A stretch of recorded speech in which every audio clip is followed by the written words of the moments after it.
Hello, my name is Dominic Nuncio, and today I'm talking to you about the film Kingdom of Heaven, which takes place in Western Europe during the 12th century, roughly 100 years after the First Crusade, and it focuses primarily on 3 years of the Second Crusade, where Islam and Christendom are still fighting over Jerusalem. What is viewed as primarily the Dark Ages is also a time of a renaissance happening during the 12th century. There's a rise in architecture, music, art, science, even political structures. Inhabitants of the 12th century in Western Europe are experiencing the highest standard of living that anybody had known on the planet at that time.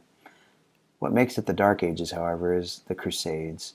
It's where Jew and Christian and Muslim are fighting over pilgrimage and safe passage to places that are important worship for them. From the Christian standpoint, it's a response to the rise of power and aggression from Muslims. And from Pope Urban II on November 27th, 1095, he calls all Christendom to engage in a religious war against Muslims. And the church leaders at that time hear that and think of it as something that's not only inevitable, but a righteous act. They eventually overtake Jerusalem from Muslim control, and this starts the Second Crusade. Enter the Second Crusade, we have Balian of Iberline. He is a nobleman from birth, married to Maria Conimia of Jerusalem, who's a queen of Jerusalem, and he's a pivotal character in 2 battles against this man, Saladin. Saladin is the Sultan of Egypt and Syria. He is the leader of the Muslim military campaign and is ultimately successful at leading an army to gain control again of Jerusalem after 88 years of not being in control. The first battle that helps him do that is the Battle of Hattin, which on July 4th, 1187, he's successful at defeating and delivering a fatal blow to the Crusaders. He actually is able to capture the king of Jerusalem at the time. He makes his way with his army to Jerusalem, where from September 20th to October 2nd of 1187, he laid siege to the city against Balian of Iberline and his army. He's successful at putting a hole in the wall and then being able to enter the city and take control of that. Here is pictured Balian surrendering to Saladin and his army, and they successfully come up with an agreement of how to create safe passage and removal of all the people of Jerusalem. There's a price that they agree upon. 7,000 people leave for 30,000 gold coins. Those who can't pay are forced into slavery. The film ends by saying that the kingdom of heaven, meaning Jerusalem and surrounding areas, are still in upheaval. There's still war against Muslim and Christian and Jew alike, and there's no easy answer for how to create peace. It's interesting today, the parallels of what was happening during the Crusades and what's happening now. A recent Pew study says that Islam is the fastest growing religion. By 2050, Muslims will outnumber Christians. And we certainly are seeing a rise in jihad and things like that, and it's creating fear and anxiety in people, I believe.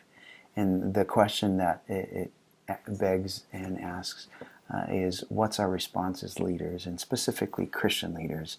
What's our response? We see how the church responds in the 11th century to the rise of power and aggression, but what's our response as Christian leaders?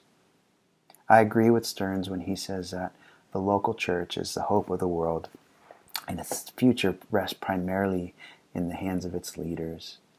I believe the church and its leaders have a unique responsibility to respond in a different way than our forefathers did when these kinds of things happened.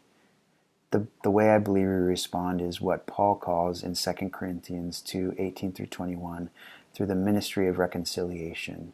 Just as Mandela so beautifully responded to an apartheid in South Africa, he responds through means of peace and brings reconciliation to a country. This peace that I speak of is similar to what Jesus says when he says, "Blessed are the peacemakers, for they shall be called children of God." I believe Christian leaders today are to respond in a similar fashion that Jesus did, not with violence, not with upheaval, but by rising arms to wage war peacefully against things like injustice.